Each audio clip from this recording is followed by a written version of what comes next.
सांगलीतील railway level crossing क्रमांक 129 वरील रस्ता 3 महिन्यांसाठी वाहतुकीस बंद.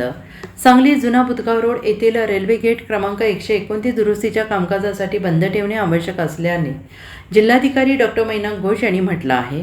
सांगली शहरातील जुना बुधगाव रस्ता येथील रेल्वे लेव्हल क्रॉसिंग क्रमांक 129 वरील रस्ता क्रमांक 25 मे 2026 पासून पुढील 3 महिन्यांच्या कालावधीकरिता सर्व प्रकारच्या वाहतुकीसाठी बंद करण्याची अधिसूचना जारी केली आहे. तसेच अटी आणि शर्तीचे अधीन राहून पर्यायी वाहतूक मार्ग घोषित केले आहेत.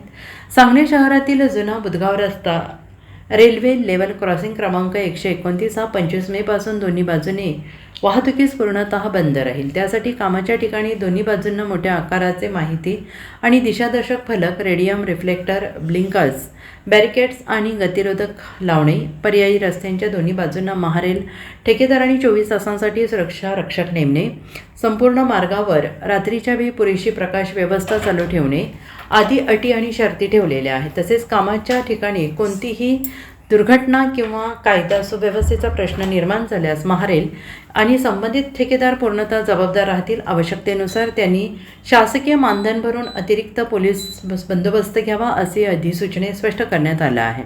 पावसाळ्यात कृष्णा नदीच्या पातळीत वाढ झाल्यास उत्तर नगर आणि काकानगर येथील रस्ता बंद होतो. अशावेळी या बंद मार्गाचा आपत्कालीन वापर करावा असंही म्हटलं गेलं आहे. Bureau report, SBN Marathi, Sangli.